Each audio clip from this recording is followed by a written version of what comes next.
नेपालको उत्तर हिमाल पारी एक सानो गाउँ थियो, नाम थुप्चे। हिउँ कहिलेकाहीँ यति बाक्लो पर्थ्यो कि गाउँका घरहरू कुहिरोभित्र बगिरहेको डुङ्गा झैँ देखिन्थे। गाउँका बालबालिकाले सधैँ एकै कुरा सुन्दै हुर्किए, राति एक्लै मत हिँड, यतिको आँखा हिउँभित्र झिल्किन्छ रे। 1. हराएको गोठालो। एक दिन गाउँको 17 वर्षे गोठालो तमाङ्गे बिहान गाई भैँसी चराउन माथिल्लो बगरतिर गयो, तर बेलुका फर्किएन। तिनको आमा चिन्ताले काप काप थिइन्। गाउँका बुढाले भने, हिउँ धारा पारी कालो छाया देखियो भन्छन्, त्यही त यतिलाई भेटिने ठाउँ हो। तर तमाङ्गे साहसी थियो, कसैले केही भन्लान्, तर ऊ हिँड्नु अघि हाँसेर भनेको थियो, यति भेटियो भने त म पो डराउँछ होला। 2. 3 मित्रहरूको खोजी यात्रा। तमाङ्गे हराएपछि उसका सबैभन्दा नजिकका साथी पेम्बा, आङदावा र लक्ष्मण उलाई खोज्न जाने निर्णय गर्छन्। आमाहरू डराउँछन्, तर युवाहरूको जिद्दी सामु पछि हट्न सक्दैनन्। प्वाल परेको बाटो पार गर्दै तिनीहरू गुफे खोला छोइरहन्छन्। त्यहाँ बगरमै ठुलो ठुलो पाइला। मानिसको जुत्ता जस्तो भनेर बुझिन्न, जनावरको त झन होइन। गहिरा, ठुला, 14 इन्च जस्ता कदम। लक्ष्मण फुसफुसाउँछ, यति। 3. हिउँको आँधी र रातको डर। अचानक हिमाली हावाले गर्जन गर्यो। हिउँ आँधी जस्तै परिकन अँध्यारो फैलियो। तिनैजना छेउको पुरानो गुफामा लुक्छन्।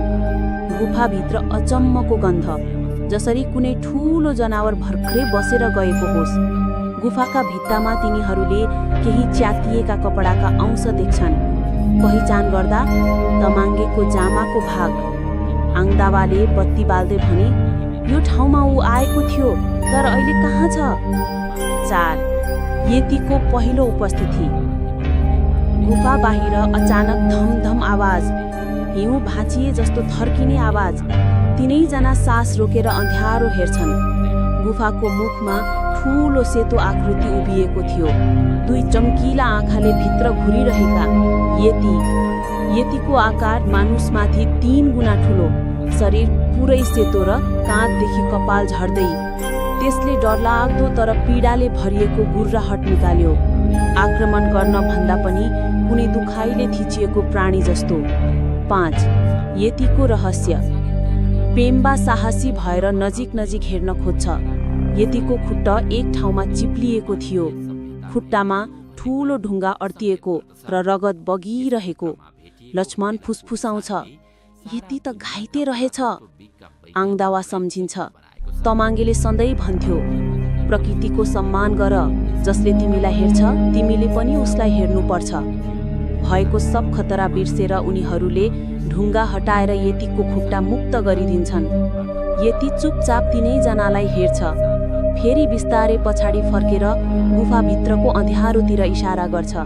त्यहाँ भित्ताको छेउमा तमाङ्गे बेहोस अवस्थामा सुतेको हुन्छ, दलदलमा खसेर घाइते भएको र यतिले उसलाई गुफामा ल्याएर चिसोबाट जोगाएको बुझिन्छ।